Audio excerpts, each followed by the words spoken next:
Vivimos en un mundo en constante cambio que usted merece entender, porque es imposible interpretar la realidad que vivimos sin conocer cada uno de sus colores. Porque muchos son los tonos de la actualidad. Presentamos Matices.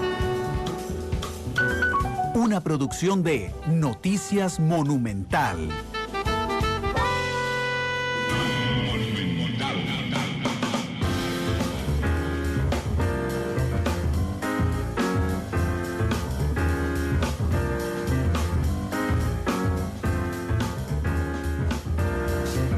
Dos de la tarde con 4 minutos. Gracias por estar con nosotros en un nuevo episodio de Matices, este programa de Radio Monumental que analiza los temas que son noticia en Costa Rica y en el mundo. Ayer, en la conferencia de prensa en Casa Presidencial sobre la actualización del COVID, el presidente de la República, Carlos Alvarado, arrancó con una sorpresa para todos nosotros, y era que Costa Rica desarrolla la prueba del COVID también. Bueno, en el mundo hay una enorme preocupación porque más y más países están comprando pruebas para detectar el COVID. Costa Rica es una de las que necesita pruebas de COVID, por supuesto, para tener controlada esta situación. Sin embargo, el anuncio del presidente de la República nos sorprendió a todos, y era justamente que el Centro Nacional de Innovaciones Biotecnológicas de nuestro país estaba desarrollando nuestras propias pruebas. En esa conferencia de prensa estuvo presente en la mesa principal don Randall Loaiza, que es el director del CENIBIOT, como se le conoce al Centro Nacional de Innovaciones Biotecnológicas, y yo lo invité hoy y él me hizo el favor de estar conmigo esta tarde para explicarnos justamente los detalles de este logro científico. Don Randall, ¿cómo le va? Bienvenido a Matices, ¿qué tal? Muchas gracias, un placer y gracias por invitarme. Muchas gracias por estar con nosotros. Don Randall, la ventaja de Matices es que tenemos bastante tiempo para conversar, y eso nos permite contextualizar muy bien no solo los esfuerzos, sino también los avances de lo que hemos logrado. Cuénteme primero, por favor, qué hace el CENIBIOT. Por favor, don Randall. Sí, a mí me gustaría, si me lo permite, empezar por contar o empezar por esa introducción que usted mencionó. El país, y lo escuchamos en las conferencias de prensa, y lo menciona muy bien don Román Macaya, está luchando contra grandes potencias mundiales, no solamente por conseguir kits diagnósticos, sino también equipo de protección y otros insumos que se requieren, insumos médicos para combatir la epidemia. Y como se ha mencionado en algunas veces, estamos con una estrategia de guerra, ¿verdad? Donde algunas cosas que antes dábamos por sentadas ya no las tenemos, o no podemos contar con ellas permanentemente. En ese contexto, yo creo que Costa Rica lo está haciendo muy bien. Los datos que nos presenta el doctor Salas todos los días nos dicen que el avance de la epidemia se ha controlado, que a pesar de algunos desajustes, en realidad la población ha estado haciendo caso a las instrucciones, y además que el plan de compras de la caja, aunque ha topado con piedras o escollos que ha tenido que superar, los ha superado y ha mantenido un suministro constante de estos kits, y además está preparando la compra de más para tener un suministro para el país. Entonces yo creo que primero es muy importante resaltar el enorme trabajo que han hecho las autoridades, y siendo Costa Rica un país pequeño, ha podido aprovisionarse de lo que necesita a la par de potencias económicas y muy agresivas. Ahora bien, en ese contexto en el que estamos todos los países pequeños y los países grandes, hay grandes potencias económicas que en algunos momentos de la epidemia no han tenido los materiales para hacer el diagnóstico en sus poblaciones. Y eso es terrible, porque si no los pueden diagnosticar, entonces no los pueden detectar a tiempo. No saben cuántas personas están positivas y cuántas negativas en una población. Las políticas de alejamiento o distanciamiento, entonces las tienen que hacer basados en datos inexistentes. y eso es un riesgo que un país no se puede correr. En estas situaciones han habido reportes en la literatura y en los medios de prensa de principalmente centros académicos, y hay algunos ejemplos, la Universidad de Padua, por ejemplo, en Italia, y muchos otros, que ante la inexistencia o no disponibilidad de los kits, han tenido que hacer sus propios protocolos para ponerlos a disposición de las autoridades. Entonces, nosotros con la premisa que trabajamos es, Costa Rica lo está haciendo muy bien, pero sería un pecado capital asumir que va a seguir así por el resto de la crisis.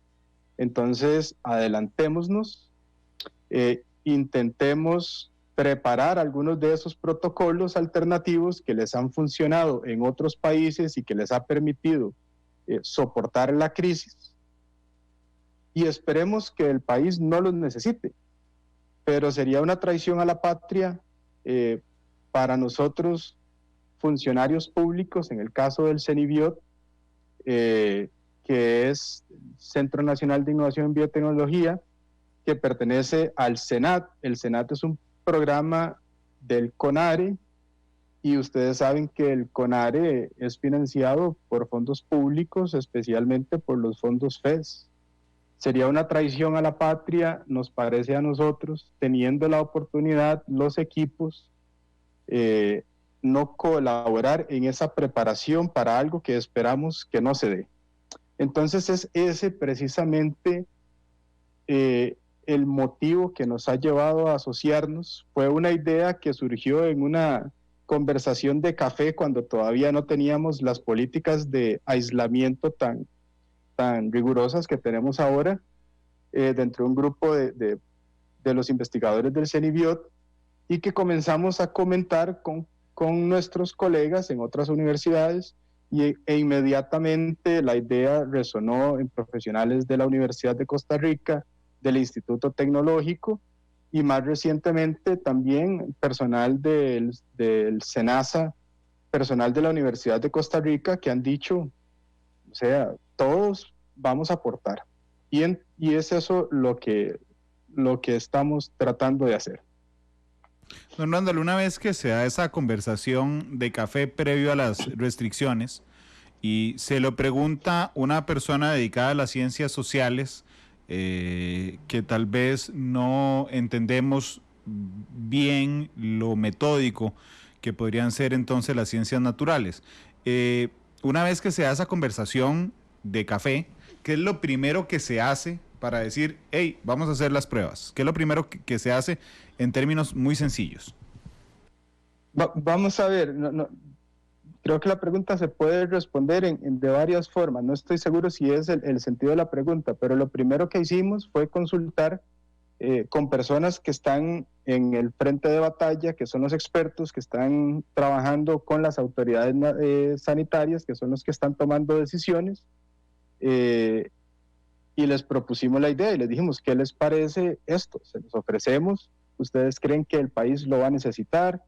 ¿Qué opinión tienen? Y la respuesta general fue la misma que nos motivó a hacerlo. Esperemos que no sea necesario, pero absolutamente preparémonos para eso. Entonces, lo siguiente fue consultar con expertos que se dedican a la virología y que están más al tanto de los aspectos epidemiológicos del país, lo cual es algo que es muy importante para nosotros, porque nosotros respetamos muchísimo las áreas de desempeño profesional de cada una de las personas, ¿verdad? Hace 3 o 4 meses no teníamos el SARS-CoV-2 entre nosotros en el mundo, quizás un poco más, 4 o 5 meses, y ninguno de nosotros había trabajado con un virus antes, pero sí con gran profundidad en técnicas de biología molecular, que al final de cuentas son las que se utilizan para montar estos protocolos de diagnóstico. Entonces, en resumen, nuestro primer paso, después de tener una idea que nos pareció buena, fue consultarla con personas que estaban que tenían conocimiento de causa de lo que estaba pasando. Ok, y una vez cuando uno lee las publicaciones no científicas, sino periodísticas más serias alrededor del mundo, hablan de que a diferencia de las pandemias y de los virus que nos habían afectado antes, realmente en este caso logramos como planeta tener acceso a la información genética del SARS-CoV-2 casi en tiempo récord, ¿verdad? O sea, es decir, no conocíamos el virus, pero tuvimos su código genético muy rápido. Le pregunto desde la ignorancia, don Randall, ¿esto permitió de alguna manera que los esfuerzos como los que ustedes hacen sean de alguna manera menos complicados? La solidaridad, la respuesta es sí, no directamente asociada a que esté disponible el código genético de forma tan rápida, pero le voy a decir cómo. Hemos experimentado un sentido de solidaridad y unión que raras veces se experimenta en este mundo, ¿verdad? Los ambientes académicos y muchos otros suelen ser muy competitivos. Y el sentido de solidaridad, y lo dice muy lindo el spot que tienen ustedes en los anuncios, esta lucha la ganamos juntos. Y creo que el mundo se ha unido de esa forma. El que el código genético estuviera disponible muy rápido, absolutamente le permitió a las grandes autoridades a nivel mundial utilizar esa información para seleccionar los segmentos del ARN del virus que debían identificarse para hacer el diagnóstico. Nosotros directamente no pasamos por ese proceso. Ya hay algunos protocolos de organizaciones que los han publicado, que habían dicho, estos son los segmentos del genoma del virus que funcionan mejor para hacer un diagnóstico. Básense en estos son sobre los que tenemos más datos. Y entonces nosotros lo que hemos hecho es intentar no alejarnos de algunas líneas, porque ¿para qué repetir algo o cambiar algo que está funcionando, ¿verdad? O como dicen, ¿para qué arreglar lo que está bueno? Entonces, algunas de las formas en que hemos tenido acceso a qué es lo que otras personas están haciendo alrededor del mundo ha sido por notas periodísticas que leemos y dicen, en el Instituto Pasteur de Uruguay, un grupo de investigadores desarrolla su propio método sin hacer uso de kits comerciales o haciéndolo haciendo menor uso posible. Les escribimos un correo electrónico y en cuestión de 10 minutos ya nos habían compartido sus protocolos. Dice, prueben con esto, tal vez les funcione. Incluso nos compartieron algunos trucos y algunas cosas que a ellos les estaban saliendo regular, que se ocupaban mejorar. Dice, prueben con esto y más bien si encuentran soluciones nos avisan. Y así ha ocurrido con institutos alrededor del mundo, en realidad. Les dijimos, bueno, esta es la situación costarricense, que fue con la que comenzamos la conversación hace unos minutos, y automáticamente el mundo dice, esto es lo que yo estoy haciendo, vea mis notas, vea mis cuadernos, vea mis protocolos, esperamos que les sirvan, mucha suerte. Don Randall, para ser muy justo, digamos, respecto a esta solidaridad que ojalá se mantenga, yo lo he contado varias veces durante las últimas horas, pero me dejó asombrado una publicación que hizo la BBC de Londres en las últimas horas, que de un titular que me llamó mucho la atención, era cómo la humanidad desaprovechó varios años en el desarrollo de la vacuna contra el COVID-19. Yo decía como varios años y apenas lo acabo de encontrar, de conocer, por lo menos. Bueno, resulta que la nota no era sobre el COVID en específico, pero sí está relacionada. Tenía que ver con que en 2016 la Organización Mundial de la Salud llama a un grupo de expertos y les dice que por favor hagan una lista de los virus o las enfermedades en general más peligrosas para la humanidad.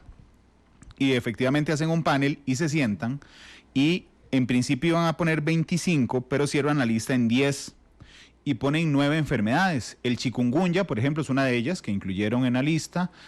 Pusieron el Zika, pusieron el ébola, por supuesto, que es tremendamente horrible, y dejaron la 10ª y le pusieron la enfermedad X.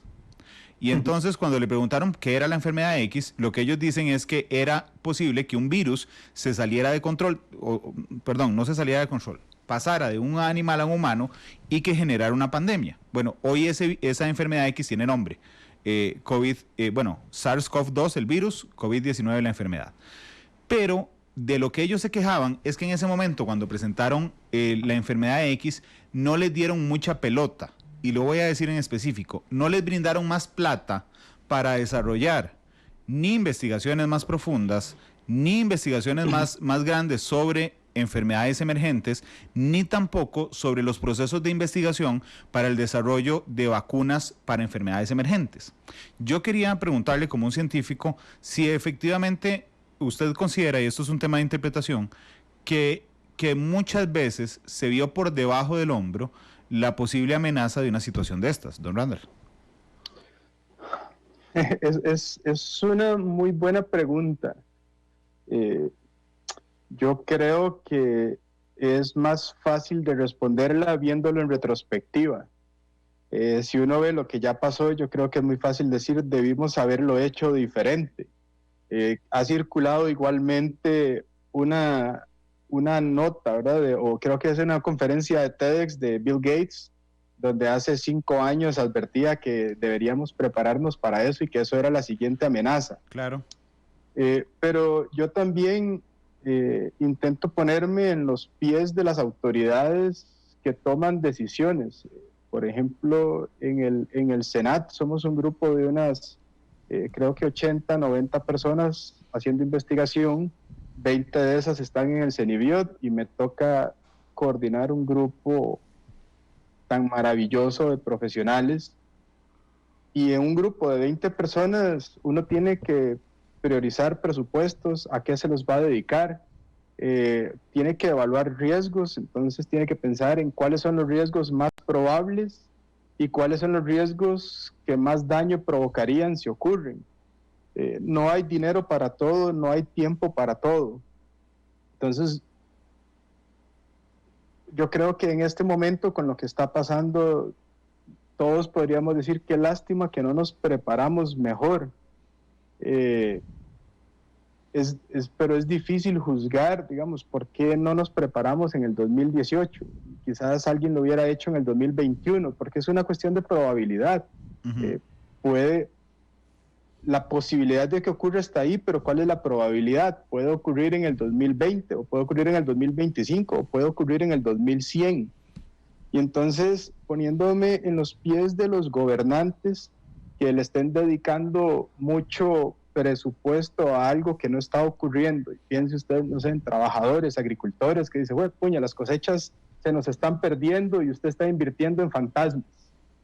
Entonces, desde el otro lado también se toman riesgos y no me siento capacitado, digamos, para evaluar en qué momento se pudo haber hecho diferente, aunque desearía en este momento que se hubiera hecho diferente. Pero no sé si es un criterio compartido por ustedes, por ejemplo. Es muy interesante y tiene razón. Igual la pregunta es más fácil hacerla en retrospectiva, ¿verdad? Sin embargo, a lo que quería llegar es que así como aprendimos a que a veces hay que dotar de mayor fortaleza, digamos, las investigaciones respecto a las grandes amenazas de la humanidad, creo que también recibimos una lección respecto a la solidaridad en el planeta, y usted lo puso como ejemplo del Instituto Pasteur en Uruguay. Le preguntaba porque quería que me dijera el desarrollo de estas pruebas cuentan, si puede ser específico aún mejor, con el apoyo o con el respaldo, respaldo no es la palabra, con los insumos de cuáles laboratorios mundiales. Ya me dijo uno en Uruguay que les facilitaron los protocolos, pero ¿con cuáles más se comunicaron, don Randall? Nos comunicamos, tenemos los protocolos de un consorcio muy grande de 50 investigadores de centros académicos en el País Vasco. Nos comunicamos con investigadores surcoreanos que al inicio de la pandemia comenzaron a publicar alternativas diagnósticas, y dice, bueno, en el puro centro de la crisis, ¿verdad? Y trabajando 24/7, dijeron, aquí hay una posibilidad que podría funcionar en caso necesario. Nos comunicamos con ellos, nos respondieron en 5 minutos y ese mismo día venían en un paquete de correo insumos que se requerían para decir, si lo quieren hacer como nosotros, van a necesitar esto, aquí va. Entonces, sí, han sido bastantes instituciones y la lista sigue creciendo, ¿verdad? Esta mañana recibí un correo electrónico ofreciéndome la posibilidad de ponerme en contacto con un grupo que lo ha hecho maravillosamente bien en Londres, y así como otro grupo en Argentina. Entonces, estamos formando una red mundial realmente sólida, y ojalá que esto nos ayude también a que el país tenga estas herramientas. Don Randall, discúlpeme, pero nos acaban de regañar a los dos en Facebook Live porque los dos estamos tocándonos la cara. Así es que gracias a María Omaña, porque yo también me rasqué la mejilla y me dijeron que no se toquen la cara. Y yo, puedo argumentar a mi favor que me lavé las manos abundantemente por más de los 30 minutos que recomiendan antes de venir a la entrevista. Entonces, sí. Asumo que tengo las manos limpias, además del vaso con el que estoy tomando agua, no he tomado nada más. Entonces, creo que el riesgo es menor, pero muchas gracias, porque así como no lo tuve presente en este momento, a uno se le olvida y lo puede hacer cuando está en un lugar público. Y muchas gracias por el regaño. Sí, no, a María Omaña también muchas gracias. A mí me pasa igual. De hecho, para poder entrar a la cabina, no solo hay que lavarse las manos, sino después ponerse alcohol en gel. Pero a mí se me va a cada rato, y particularmente en la barba se me va a cada rato. Don Randall, como si fuera una conexión de torrent, cuando uno descarga archivos y los comparte con alguien más. Entonces, usted me acaba de dar la lista de algunas de los institutos en el mundo que nos facilitaron información, y me hablaba de este correo que le entró en la mañana. Pero ya después del anuncio que se hizo ayer, han habido, ya sea porque lo han solicitado o porque ustedes lo han querido enviar, hemos logrado compartir información sobre estos avances con otros institutos, a decirles, ojo, ya avanzamos en esto, aquí está la información disponible. No, nosotros todavía no hemos generado esa información, nos estamos basando en los resultados de otros para nosotros arrancar. También, así como para el país o para las autoridades, ha sido difícil conseguir los kits diagnósticos. Recordemos que los kits diagnósticos, o sea, se le llama kit, es un conjunto, ¿verdad?, de reactivos que sirven para un fin. Esos reactivos que se usan dentro del paquetito y que se empacan en una cajita que le dicen kit, son los mismos que nosotros necesitamos para el proyecto. Entonces, también tenemos que comprarlos, y la competencia es dura por adquirirlos. Eso nos ha retrasado un poco. En condiciones normales pudimos haber empezado hace ya algunas semanas. Finalmente creo que tenemos todo lo que necesitamos para arrancar. Don Randall, cuando a ustedes, los encargados de salud del país, les dicen, sí, vamos, adelante, ¿ya ustedes habían logrado, digamos, suficiente avance en la investigación para saber que simplemente con que les dijeran que sí, lo iban a poder hacer, o tenían que hacer algunas pruebas más? Sí, muy buena pregunta. Vea, eso casi nos lleva al método científico, y interrúmpame si estoy dando respuestas muy largas, pero casi nunca hay oportunidad de ampliarse así. Cuando hablamos del método científico, decimos que se empieza por una observación, luego una hipótesis, y sigue avanzando el proceso hasta tener experimentos, resultados y discusión. Y luego viene una parte que es obligatoria, que es la divulgación de los resultados. Desde el punto de vista estricto científico, uno debería hacer público algo cuando ya tiene la respuesta absoluta. Nosotros en este caso en realidad estamos consiguiendo, y finalmente ya tenemos todo lo necesario para arrancar. Nos angustia muchísimo saber que el no saber, aunque no pareciera ser el caso de Costa Rica, si 1 o 2 semanas de retraso después las vamos a necesitar. Creemos que no. Pero no, en realidad nosotros estamos por iniciar, y el llamado del presidente en la rueda de prensa de ayer y del doctor Salas Yo creo que lo que representan es un voto de confianza del país, de decirnos lo que ustedes están haciendo es importante, sigan adelante y así como ustedes apoyan al país, el país los apoya.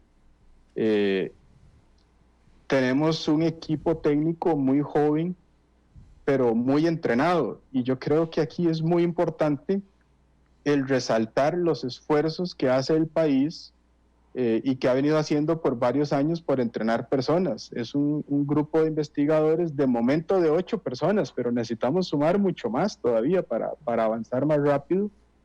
Menores de 40 años, pero todos ellos tienen doctorados académicos y postdoctorados que han obtenido gracias a becas y a los múltiples programas de becas que se ofrecen en el país, tanto en las universidades, como el Ministerio de Ciencia, que ofrece oportunidades de doctorados, y la gente dirá, ¿para qué tantos doctores para esto?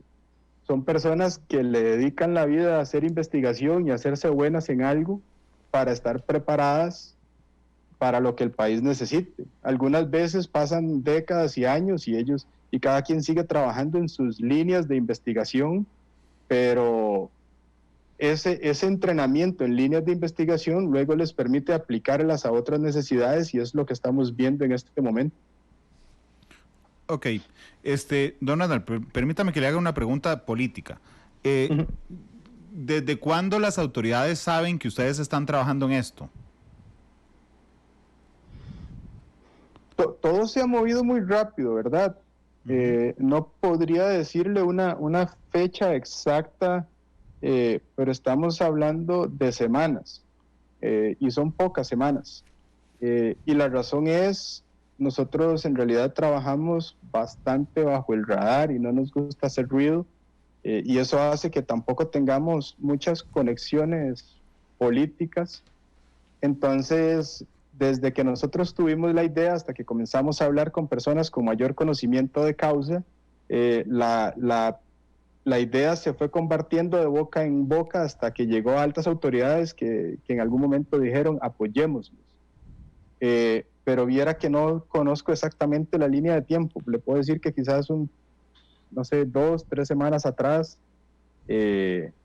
y aquí ha sido muy, muy valioso el mensaje del Ministerio de Ciencia, que se ha encargado de compartirlo con empresas privadas, y así fue como llegamos al Programa de Naciones Unidas para el Desarrollo, que dijeron, nosotros tenemos $35,000, bueno, no tenemos, pudieron conseguir $35,000 para ayudarnos a comprar los materiales que necesitábamos para arrancar, y son los que estamos recibiendo en este momento.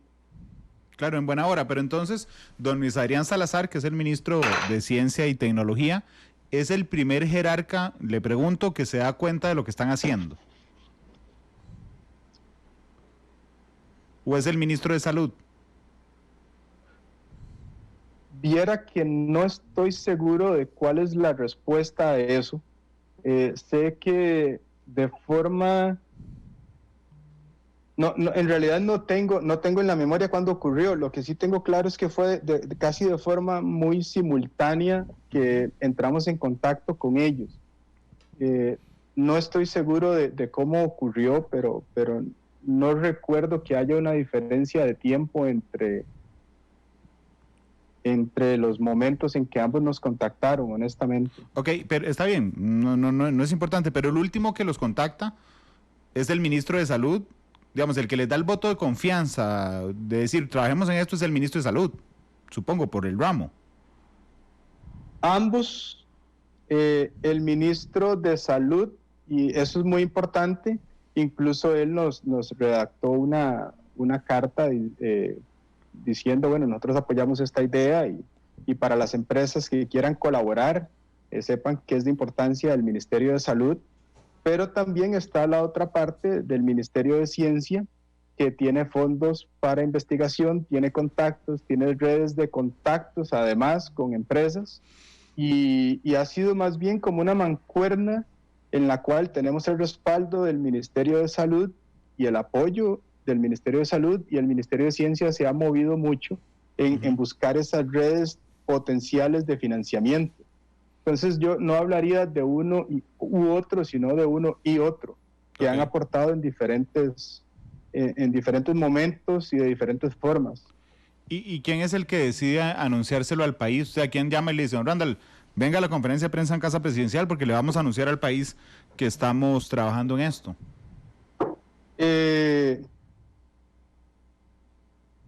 Una persona de las comunicadoras que organiza estas actividades, y me disculpo con ella si está escuchando porque no tengo el nombre aquí en este momento. Ok, no se preocupe, lo que me refiero es quién tomó la decisión de decir, bueno, vamos a comunicarles al país, vamos a comunicarle al país lo que están haciendo, porque normalmente ustedes efectivamente trabajan muy por debajo del radar, don Randall. Viera que lo desconozco, no sé quién habrá tomado la decisión, honestamente.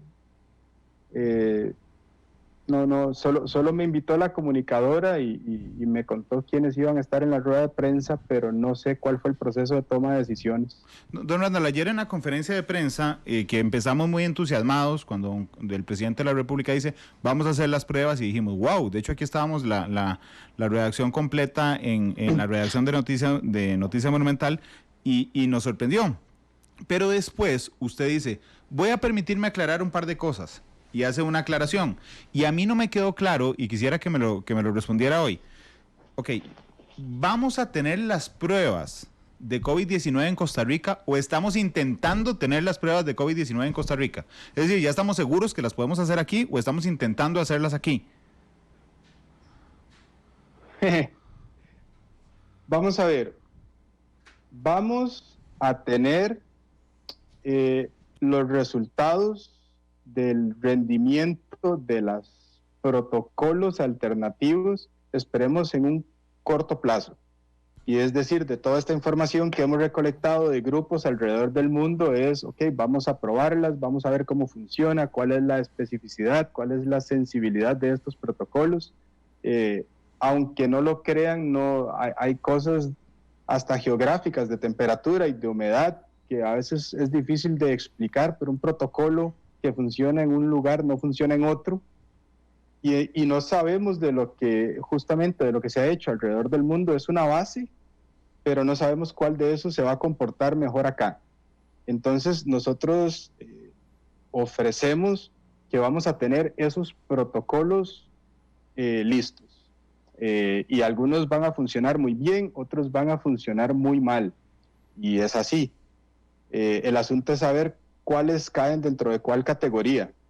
Cuando se tengan esos resultados, viene un proceso de toma de decisiones que depende de muchísimas personas. Al final de cuentas, y circunstancias, no solo de personas, al final de cuentas, Costa Rica no es un productor de la materia prima necesaria para producir estos reactivos o estos kits. Entonces, siempre hay que comprar algo. Uno compra un producto más terminado o compra un producto menos terminado. Entre más terminado está, es más fácil desempacar cosas y utilizarlas en el laboratorio. Y no digo que sea fácil hacer las pruebas, es más fácil llegar al punto donde uno se sienta a hacerlas. Entre menos terminado está el producto, se necesita incluir otros factores. Técnicas de empaque estériles que lo tienen, por ejemplo, las compañías farmacéuticas en Costa Rica, y los tienen las compañías en zonas francas de dispositivos médicos. Entonces, en general, podríamos nosotros comprar materias primas sin empacar e intentar empacarlas y generar nuestro propio stock. Es posible. Eso es posible. ¿Tiene Costa Rica experiencia haciendo eso? Que yo sepa, no lo hemos hecho hasta ahora. ¿Tiene Costa Rica experiencia con procesos similares en industria farmacéutica y dispositivos médicos que se puede adaptar para hacer eso? Se puede. ¿Cuál va a ser el resultado final? Yo creo que dependerá también de un análisis costo-beneficio. Que tiene que venir de cuál es la probabilidad de encontrar esas materias primas, cuál es la probabilidad de encontrar esas materias primas un poquito más empacadas o subdivididas, y eso solo lo vamos a poder saber hasta que terminemos los ensayos. Lo que sí es cierto, y quiero resaltar, es que no solamente estamos buscando alternativas de los reactivos y los materiales que se necesitan para el diagnóstico en los importadores de suministros de grandes consorcios mundiales, que son los mismos que fabrican los kits, sino que hay un proceso muy, muy interesante de empresarios de la Cámara de Industrias, sobre todo, pero no solamente de la Cámara de Industrias, que está yendo a los mercados donde se originan las materias primas alrededor del mundo. Muchos de ellos están en Asia, y nos dicen: vieras que hay alguien que me vende una enzima. Una enzima es uno de los 80 o 90 reactivos que necesitan para todo el proceso. Uh-huh. Dice, pero me lo venden, y me lo venden muy barato en kilos, y tal vez uno necesita microgramos de eso. Entonces es muy interesante, porque nosotros generalmente nos ha quedado muchísimo más fácil solo comprar el producto terminado. Pero es muy interesante además que nuestras empresas tengan esos contactos que nos permiten ir localizando dónde es que se producen esas materias primas básicas alrededor del mundo. Entonces, ¿es imposible hacerlas acá? No, no es imposible hacerlas acá. ¿Las vamos a hacer acá? Yo no estoy preparado para responderlo en este momento, porque creo que depende de lo que funcione y cuál sea la disponibilidad de los subcomponentes de lo que funcionó.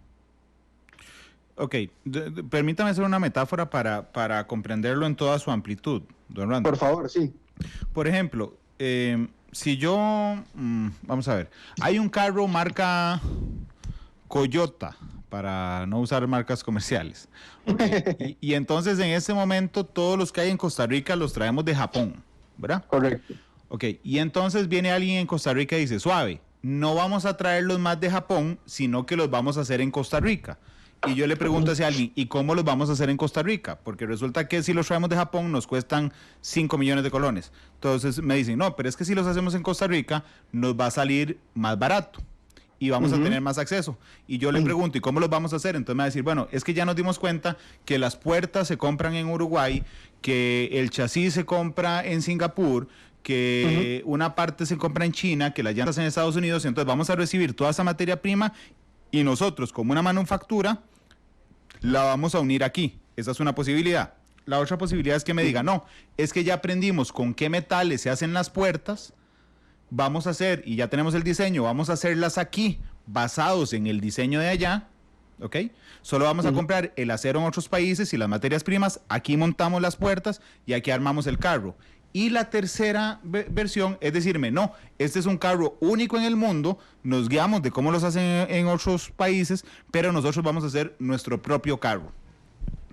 En esos tres ejemplos, entre montar con materiales importados, solo montar, digamos, todo junto, entre desarrollar aquí las materias que nos venden o en hacer un proceso original, ¿en cuál es una analogía de lo que estoy haciendo efectivamente en una metáfora? Sí, gracias, claro. Sony.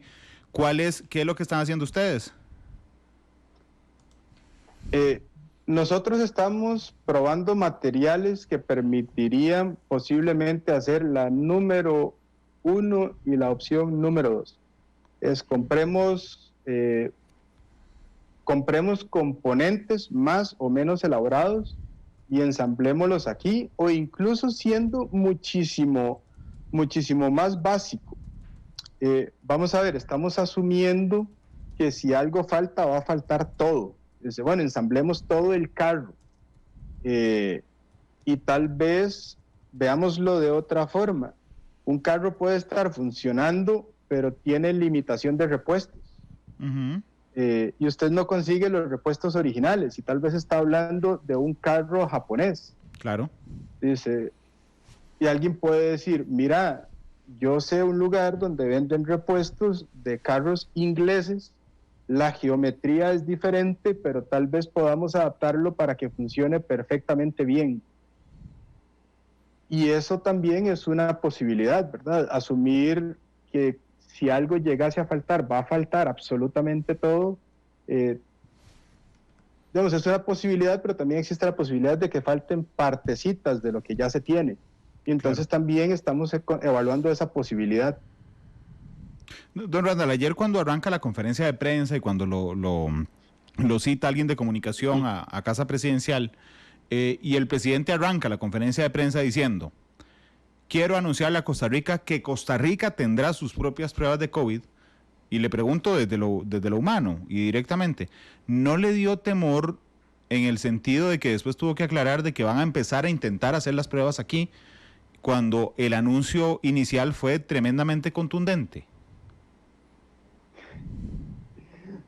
Viera que no estoy acostumbrado a las cámaras, al público y a la prensa. Ayer estaba tan nervioso que ni siquiera escuché bien el mensaje, y cuando fui en Uber, inclusive, perdón, dije un nombre, fui en transporte, no se preocupe, no se preocupe. Fui en mi transporte propio, en mi carro a la Casa Presidencial, y cuando venía de regreso, el fulano que me trajo me dice: mire, ¿y cuántos casos hay?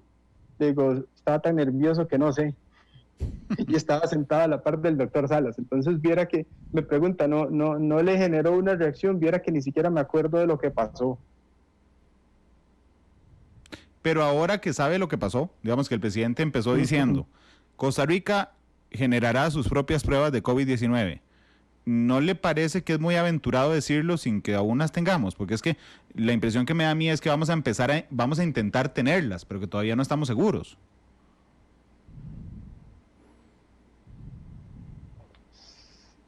Sí, o sea, pensándolo en esos términos, yo creo que quizás los verbos o los tiempos verbales pueden ser más exactos diciéndolos de otra manera. Sí, tiene razón. O sea, tenemos una alta probabilidad de poder tener protocolos alternativos a los cuales recurrir.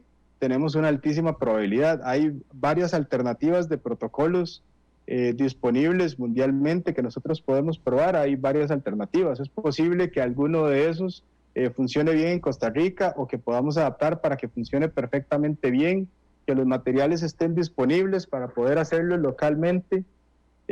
Hay una alta probabilidad de eso. ¿Hay una absoluta certeza? No. Y es por eso que yo me refería a la parte del método científico, ¿verdad? Como en ciencia, yo creo que nos enseñan, o por lo menos nos transmiten, la necesidad de hablar hasta el puro final.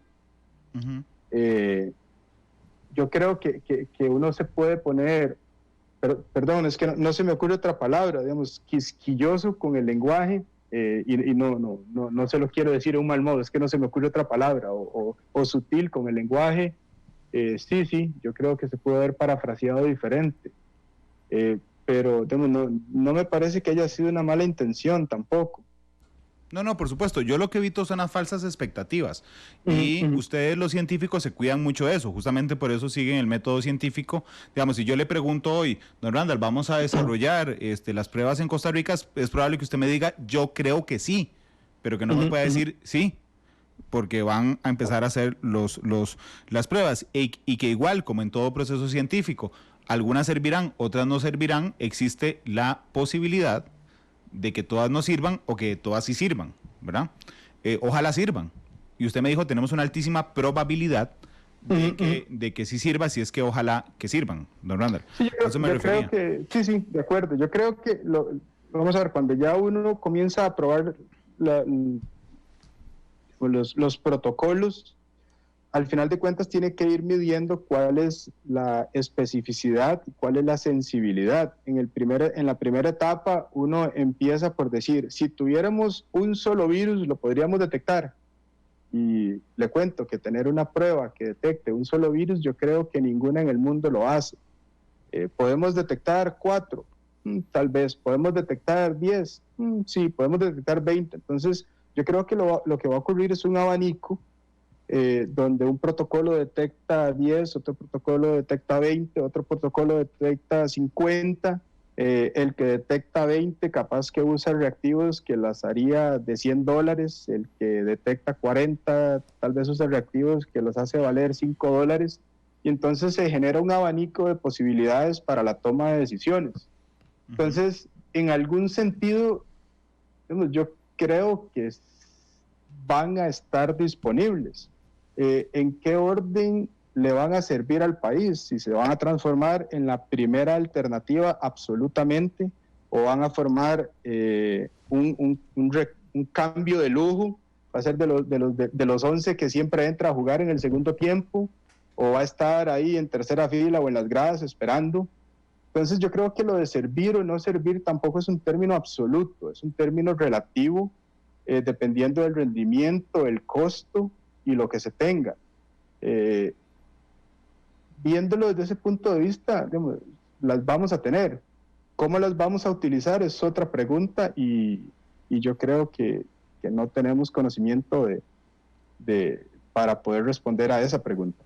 Claro, yo le voy a poner otra analogía para terminar con el tema, pero por ejemplo, en los años 80, usted lo sabrá muy bien, hubo un enorme terror respecto al VIH, ¿verdad?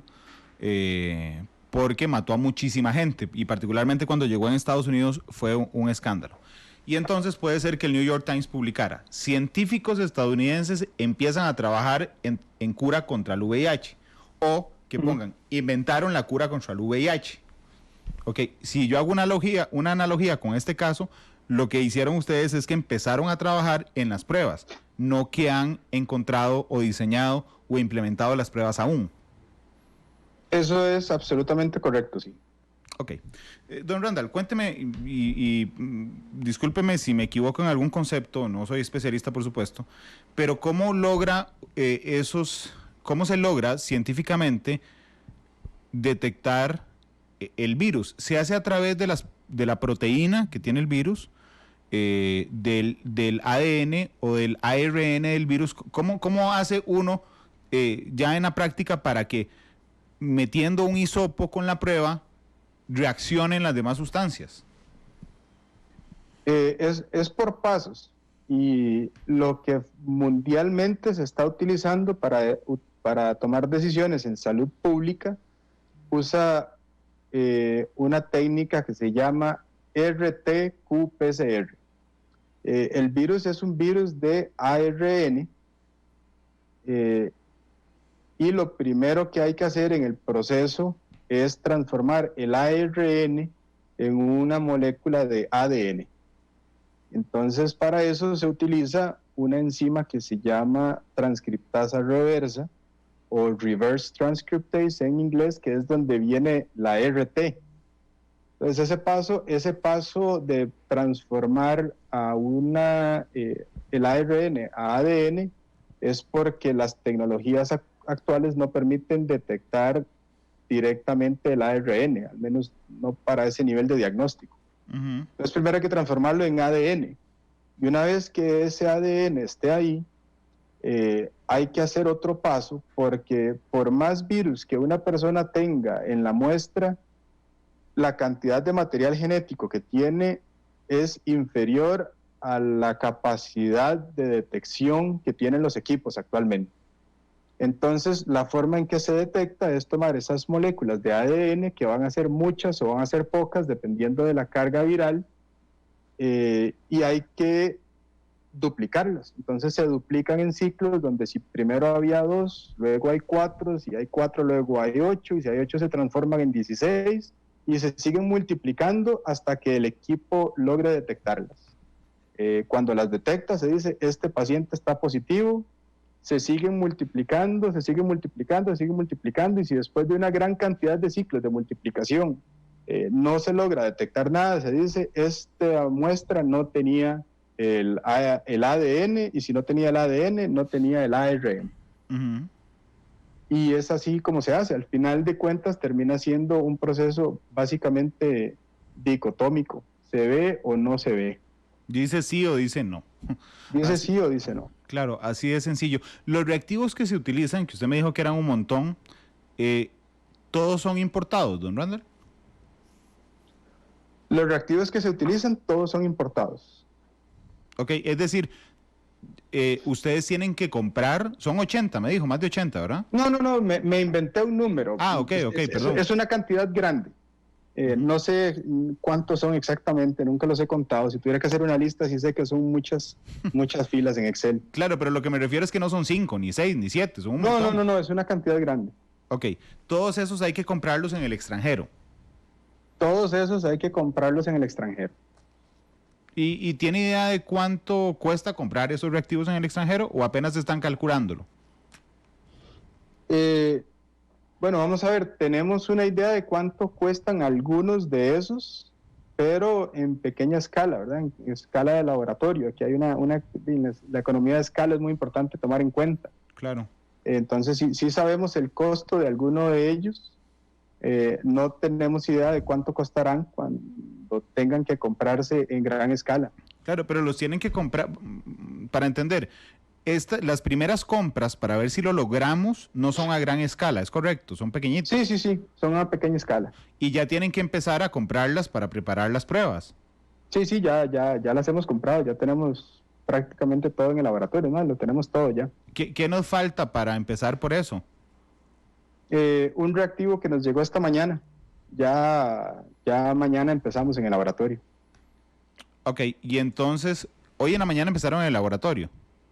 No, hoy en la mañana nos llegó lo último que ocupábamos. Ok, ¿y cuándo van a empezar a diseñarlas? No sé si es la palabra correcta. Yo diría aprobar los protocolos. Este fin de semana empezamos. ¿Y cuántos protocolos tienen, don Randall? Es que son diferentes partes, digamos, porque uno puede tratar de hacer toda la reacción o puedes ir separando diferentes alternativas, pero yo creo que en total estaremos pensando como en unas 9 o 10 variables diferentes ya sea para alternativas de todo el proceso de principio a fin, claro, o también alternativas solamente para algunas partes. Ok, le vuelvo a preguntar desde la ignorancia. Cuando se sientan a trabajar ya, a aplicar los reactivos y los protocolos que tienen, empiezan, digamos, agotando uno de los protocolos. Generalmente por grupos, pero sí, se va sistemáticamente probando cosas, desde las más sencillas hasta las más complicadas. ¿Cuánto dura probar un protocolo? Es una buena pregunta. Bueno, también depende de cuántas horas pasa uno en el laboratorio, pero yo creo que se puede hacer como una ronda de experimentos aproximadamente cada 2 días. Entonces uno inicia el día de hoy, termina el día de mañana y prueba varias condiciones, varias variables experimentales del mismo protocolo en un solo día, ¿verdad? No es que va probando una sola cosa, claro, sino que son series de experimentos. Pero aproximadamente en ciclos de 2 días, a menos de que pase algo que lo haga uno detenerse, se van generando resultados. Ok, voy a ponerle un ejemplo. Entonces, usted tiene 16 personas y las divide en grupos de 2, ¿verdad? Quedan 8 grupos de 2. Y usted dice, bueno, usted prueba el protocolo 1, usted el 2, el 3, el 4, el 5, el 6, el 7 y el 8. Ok, cada uno de ellos se concentra en un protocolo. Empiezan a trabajar hoy para tener resultados mañana. Hay unos que quedan descartados dentro y dicen, no, este no sirvió. Ok, nos quedan 4. Ok, de esos 4 dicen, ok, vamos el lunes otra vez a hacerlo, 24 horas. Ahí nos quedan solo 2 porque 2 fallaron. Y de esos 2... volvemos a hacer otra prueba, por ejemplo. ¿Es así como se trabaja? Sí, es así como se trabaja, pero digamos, no es como que uno hace una ronda de experimentos de 2 días y ya tiene resultados absolutos. Claro. De las cosas también, a veces hay que repetirlas, ocurren errores humanos, ocurren errores de aparatos, entonces todas esas variables hay que tomarlas en cuenta. Pero como mínimo uno hace el mismo experimento por costumbre al menos 3 veces. Entonces empezamos hoy, mañana tenemos un resultado, se analizan los datos, algunas veces tienen sentido todos ellos y uno dice, hagámoslos todos otra vez, y algunas veces en la primera ronda uno dice, mira, aquí hay 2 o 3 que no tienen el más mínimo sentido, tal vez metimos las patas. Claro. Empecemos mañana solo con esos 2 para ver qué salió mal. Y entonces no es un proceso mecánico así de fabricación industrial, pero sí se prueban aproximadamente cada 2 días un grupo de variables. Hasta este momento es una hipótesis. O sea, no han ido al laboratorio a probar nada. Vamos a ver. Estas técnicas de detección de ARN no solo se utilizan para detectar virus, ¿verdad? En realidad, todos los organismos vivos tienen ARN en una u otra forma. Yo, por ejemplo, trabajo en un proyecto en el cual disminuimos la expresión de una proteína que tiene un efecto en el corazón. Y la forma en que variamos la expresión de esa proteína es incidiendo sobre la expresión del ARN en corazones o en células de corazón. Entonces, tenemos una amplia experiencia manipulando este tipo de materiales. Trabajamos, si no diariamente, semanalmente con estas técnicas. Algunos de los reactivos y los kits o los componentes de los kits que se utilizan para la detección del COVID se utilizan para detectar muchísimas de las cosas con las que trabajamos cotidianamente en el laboratorio. Entonces, cuando usted me pregunta, ¿no han hecho nada? Yo le digo, no, yo creo que cada uno de nosotros ha estado trabajando con ARN por 10 años, por lo menos, si no más. Ahora, ¿han hecho algo con el ARN del SARS-CoV-2 como fuente inicial? Y la respuesta es no, eso lo empezamos este fin de semana. Pero todas esas décadas acumuladas de experiencia yo creo que sirven también porque hay una parte muy importante que tiene que ver con la experiencia. Hay dentro del abanico casi, no vamos a decir infinito, pero enorme de posibilidades. Por experiencia uno empieza descartando muchas cosas aún antes de hacer ninguna prueba, ¿verdad? Y uno dice, no, por aquí no vayamos, ya sabemos que esto no nos ha funcionado nunca, no lo utilicemos más. Claro, por supuesto. ¿Ustedes le hicieron una presentación del proyecto, de esto que me está contando al presidente?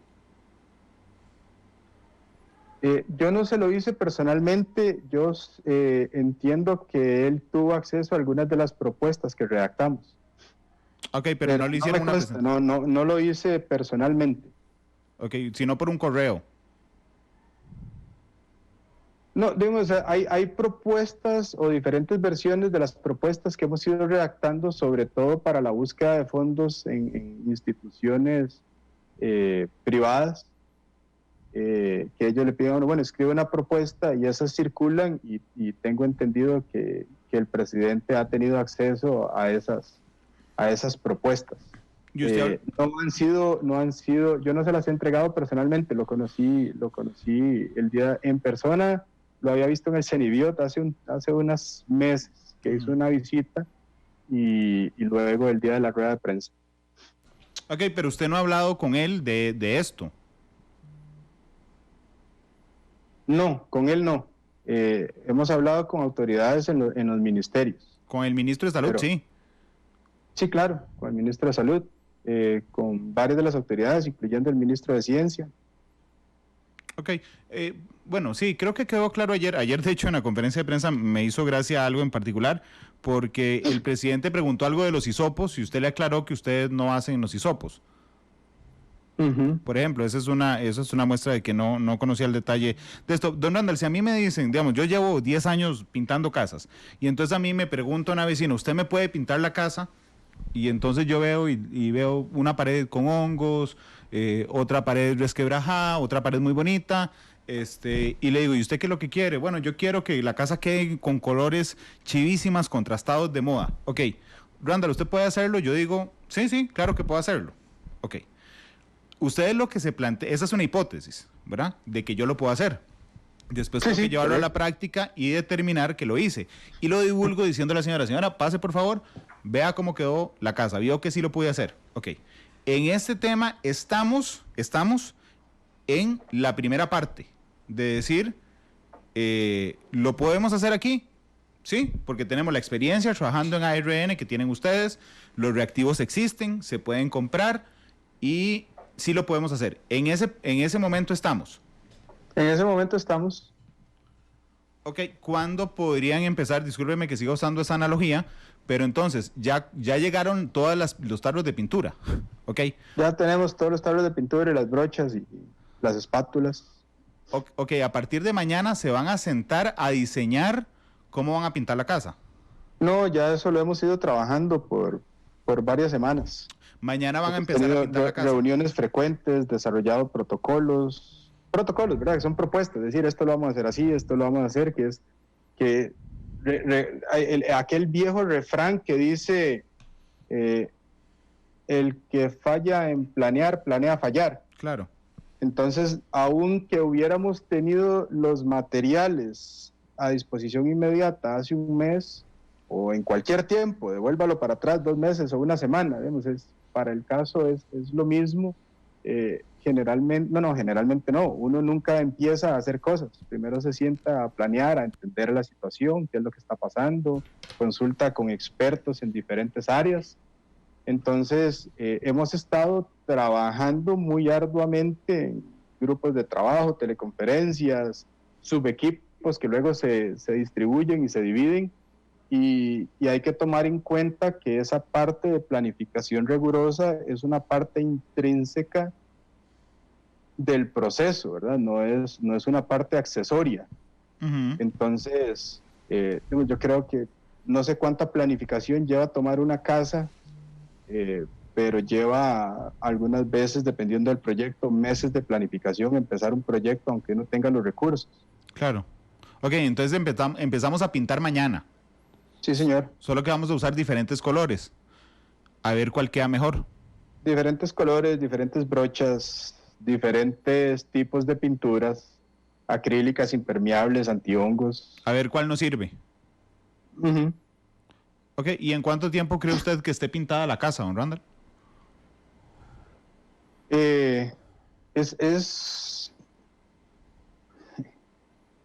Qué interesante estas preguntas, muchas gracias por hacerlas.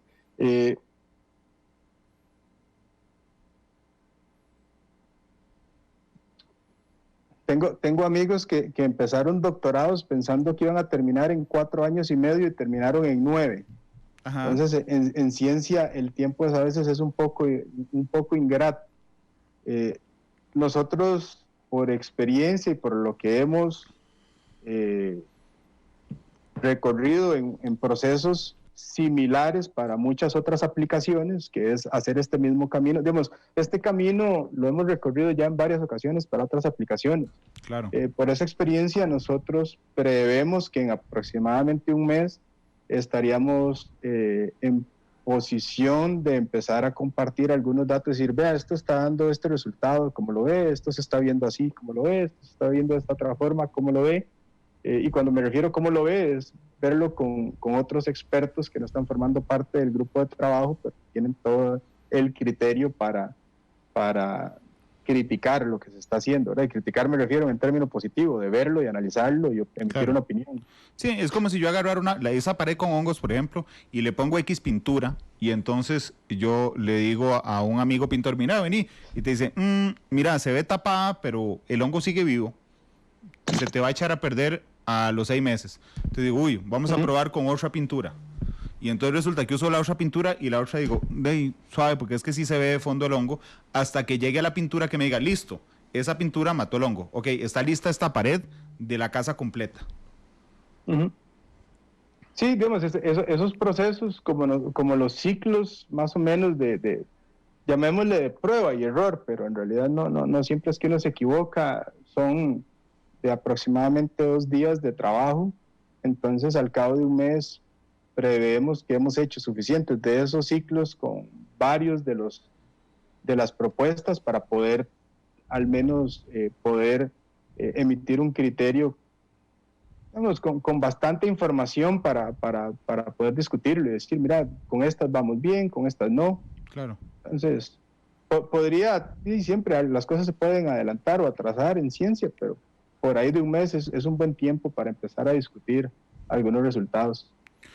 Don Randall, si yo le pregunto ahora detalles de la prueba, no sé si está por la madurez o inmadurez en que está el proyecto, no sé si está en capacidad de decírmelo, si no, con todo gusto me dice, Randall, no sé, pero por ejemplo, ¿cuánto durará la prueba para brindarle un resultado a una persona y saber si tiene COVID o no? Viera que no lo sé. algunas de las variables con las que pretendemos experimentar tienen que ver con el tiempo. Podemos hacer algunos procesos un poco más cortos, porque no solamente es funciona o no funciona, incluso algunas de las variables pueden ser, si tomamos lo que ya está, que funciona, podemos hacerle modificaciones para que funcione aún mejor. Y algunas de esas variables tienen que ver con tiempo. Ujú. En general son procesos si usted estuviera trabajando con una sola muestra, ¿verdad?, donde su vida está dedicada solo a eso, por los tiempos que dura el proceso de detección, le puede tomar al menos medio día haciéndolo. Hablemos de media jornada laboral, 4, 6, entre 6 y 7 horas desde que empieza hasta que recibe el resultado final, con algunos tiempos muertos en el centro. Uh-huh. Pero eso es un estándar, yo creo que bastante justo. Cuando comienzan a acumularse las muestras, entonces se pueden durar 1 o 2 días procesándolas en lote, absolutamente todas, ¿verdad? Entonces, en cuánto va a estar, depende de 2 factores. Depende de si las alternativas funcionan muy parecido en términos de tiempo con los estándares que tenemos actualmente y la capacidad de manejar volúmenes de muestras. Entonces, sí, la respuesta corta es no sé. Ok, don Randall, si digo, en un tema de costo-beneficio, ¿no es más fácil comprar los kits que están usando los otros países? Sí, absolutamente. La premisa sobre la que estamos trabajando y con lo que iniciamos la conversación es, hay países en el mundo que no han logrado comprar la cantidad de kits que necesitan y han tenido que recurrir a alternativas. Y yo creo que el doctor Macaya lo menciona repetidamente en las conferencias de prensa, y dice, el mundo no es como lo conocíamos, no claro. Es como que uno va con la plata y paga y viene con la bolsa del comestible. O sea, a veces no se encuentran esas cosas que estamos buscando y es para ese tipo de situaciones que, en mi opinión, es necesario estar preparados. Pero si los kits se consiguieran baratos, tuviéramos garantizado el acceso, sabemos que se pueden comprar los que se quieran comprar en cualquier momento y tenerlos disponibles, y los resultados que están generando son excelentes o suficientemente buenos, no tendría el más mínimo sentido ponerse a hacer algo adicional. Porque, ¿para qué? Sí, claro, le pregunto porque, digamos, para ver en lote, para resolver en lote las pruebas, usted me dijo, bueno, tal vez Randall, unos 2 días. Pero entiendo que en otros países hay experiencias de pruebas rápidas que literalmente son mucho más rápidas. Sí, y hay métodos de detección que también detectan, vamos a ver, porque aquí hay que hacer una diferencia. Rápido no necesariamente es bueno, porque si se hace rápido, pero no tiene la sensibilidad y especificidad requeridas, puede pasar lo que pasó en España, ¿verdad? Que compraron 1 millón de pruebas rápidas o un número grande, no sé si 1 millón es el número exacto, pero tenía un 30% de sensibilidad, o sea, dejaba por fuera el 70% de los pacientes positivos y no los detectaba. Claro. Entonces, ese tipo de pruebas rápidas, aunque sean rápidas, de nada sirven para la toma de decisiones en salud pública. Existen ya en el mercado y la caja está comprando alternativas de pruebas que se pueden tener los resultados en mucho menos tiempo. Desconozco, porque ya es una decisión de salud pública que se escapa a mi conocimiento, cuál es la sensibilidad de esas pruebas y cómo se van a utilizar, si son idénticas en sensibilidad y especificidad al RT-PCR o son un poco más rápidas y se pierden sensibilidad, pero igual funcionaría bien para algunos escenarios. Ya ahí no puedo decir absolutamente nada, digamos. Claro. Entre más nos alejamos del laboratorio, más pequeño es mi conocimiento. Pero entonces, digamos, en términos muy ticos, estamos buscando las 3B. Queremos hacer algo bueno, algo bonito y algo barato. Y póngale una A al final, Ajá. abundante. Ok, abundante. Es decir, bueno, es decir, que sea eficiente, que no dé falsos positivos, por ejemplo, o falsos negativos, ok. Bonito en el sentido de que se logre ensamblar bien, entonces, en este caso, barato, que no nos salga carísimo desarrollar cada una de ellas y que lo podamos hacer en masa. Sí, y abundante también en el suministro de esas materias. Algunas estrategias o sea, dentro del estándar que es el RT-PCR, hay algunos reactivos que se utilizan invariablemente en absolutamente todos los kits diagnósticos. Entonces, una estrategia que uno puede utilizar y si utilizamos una tecnología diferente para ese paso, pero que tenga el mismo efecto, entonces, en caso de requerir emplear esta alternativa, va a ser más fácil encontrar ese otro suministro que intentar hacer una alternativa casera que reproduce exactamente todos los pasos y todos los materiales de la prueba estándar, solo que comprados en otra fuente, por ejemplo. Claro. Entonces también existe la posibilidad de hacer algunas variaciones tecnológicas resguardando el principio de la prueba. Ok, entonces lo que nosotros tenemos dos posibilidades, o ensamblar una prueba tica, es decir, comprarle las partes en otro lado y ensamblar una, o hacer un genérico, si me permite el término, de una prueba que se está utilizando en otros países. Sí, es una buena forma de verlo, yo creo que yo lo recibiría así. Que me inspiré en su ejemplo del repuesto del carro, ¿verdad? Que usted le dice, bueno, es que tenemos un original, un alternador original que cuesta, no sé, 700,000 pesos, o tenemos un genérico que cuesta 100,000. Usted decide, pero además se acabaron en el mercado internacional los originales, así que puede usar genéricos porque necesita 100,000 alternadores. Eso es lo que estamos haciendo. Sí, correcto. Y después otra posibilidad es comprar las partes que forman el alternador y ensamblarlo aquí. Que sea, bueno, es que en el mercado no solamente hay mucha demanda por los originales, sino que hay mucha demanda por los alternadores en general. Claro, pero comprar, entonces, pero comprar partes genéricas. Sí. O sea, genéricas, o sea, sí, digamos, yo creo que reincidir es bueno desde el punto de vista conceptual, pero hay algunas cosas que no se transfieren idénticamente, pero sí, digamos, le concedo lo de genérico. Ok. Don Randall, permítame ir a una pausa comercial. Discúlpeme, no había hecho ninguna en el programa. Regresamos con los últimos minutos del programa. Solo le cuento que yo siempre que invito a una persona, le pido que por favor escoja para cerrar una canción, la que usted guste. Si tiene que ver con el tema, su favorita, lo que guste.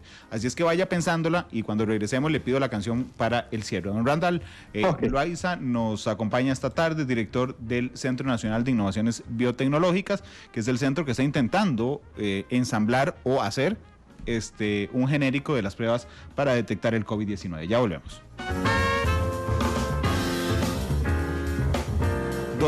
3 de la tarde con 22 minutos. Gracias por estar con nosotros. Don Randall Loaiza, del Centro Nacional de Innovaciones Biotecnológicas, director, nos acompaña.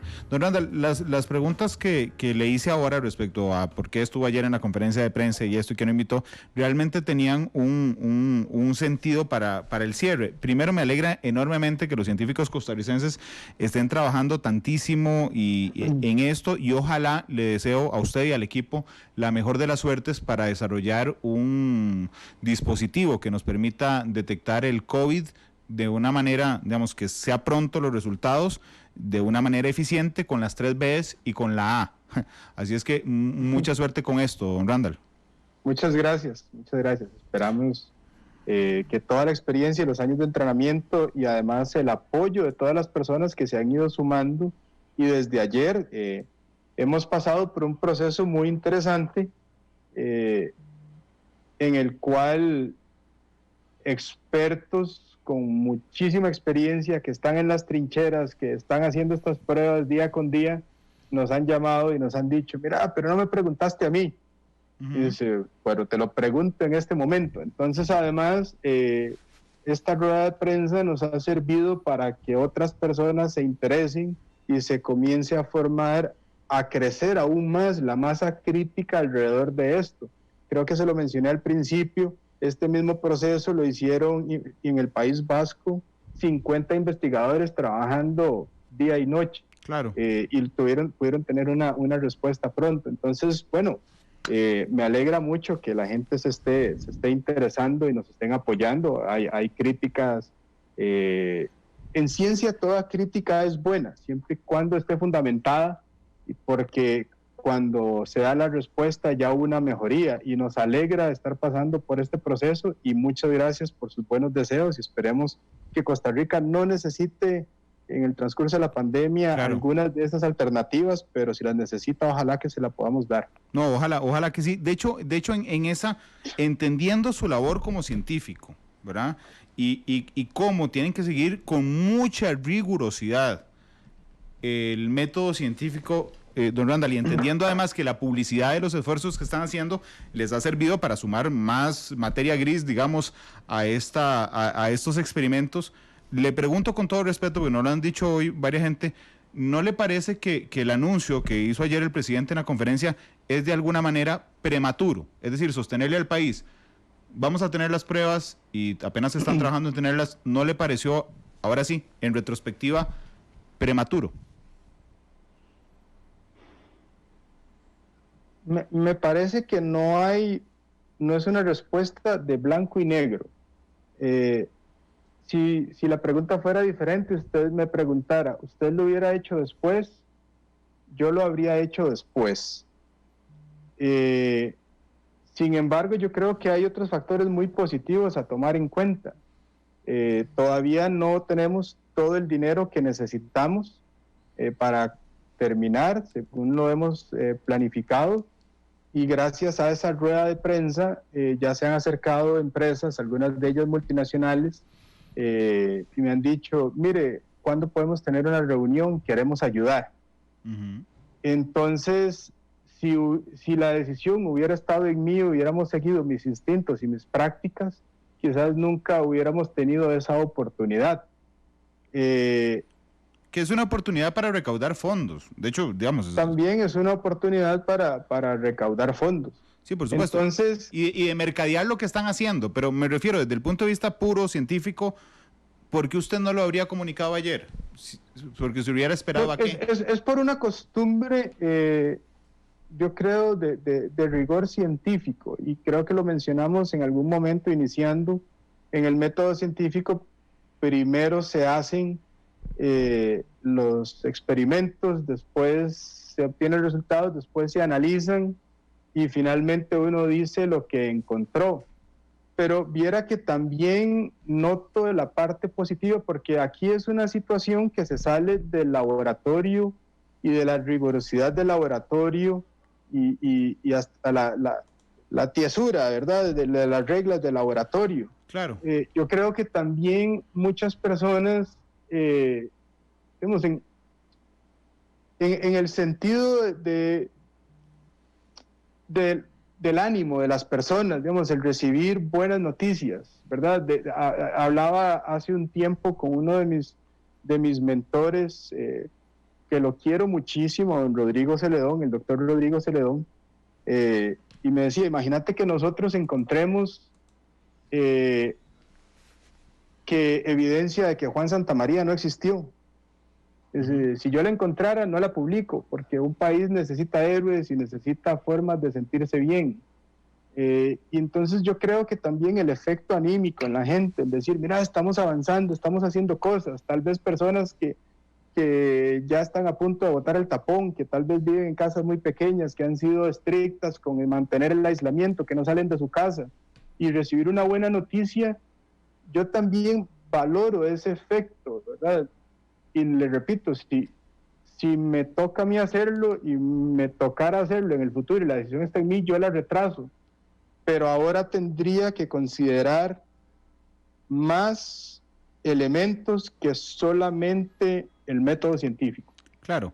Entonces, yo creo, me queda claro, que fue un anuncio, si me lo permite, escuchándolo, político y motivacional. Político porque había que decirle al país que estaban trabajando en algo, motivacional porque había que transmitir, pero entonces fue un anuncio político y motivacional, pero no un anuncio científico, porque no usted, don Randall, mucho ojo, no usted, yo lo respeto muchísimo, vi su trayectoria esta mañana y usted no fue el que decidió darlo a conocer, ya me dijo, si hubiera dependido de mí no lo voy a conocer ayer, pero fue una decisión política, motivacional, no científica, en la que sobredimensionaron ellos lo que se ha logrado hasta el momento. No sé, digamos, eso es una opinión suya y la respeto, digamos, y esa es su opinión, absolutamente. Yo estoy seguro que a lo largo de la conversación ha mencionado argumentos en esa dirección, pero sí, claro, sí, las opiniones se respetan siempre. ¿Pero usted qué piensa? ¿Fue político, motivacional y no científico? No sé, no me siento en capacidad de juzgar las decisiones en ese sentido, la verdad. No conozco lo que estaba pasando o planeando o pensando alguien. Claro, pero no hubo un anuncio científico, si me lo permite. No hubo un anuncio de resultados científicos porque no tenemos resultados científicos. Eso es absoluto, ¿verdad? Eso sí es blanco o negro. Claro. Un comunicado científico, uno expresa los resultados, lo que salió bien, lo que salió mal, la estadística, y no tenemos eso todavía. Ojalá que lo tengamos y con éxito, don Randall. Muchas gracias por haberme brindado la entrevista. Don Randall, ¿pensó en una canción para despedirse? Sí, Estrellitas y Duendes. ¿De Juan Luis Guerra? De Juan Luis Guerra. ¿Le gusta la bachata a usted? Me gusta Juan Luis Guerra, me gusta lo complejo de la composición de su música, lo complejo de las orquestas y la capacidad de incluir muchos ritmos en un solo disco.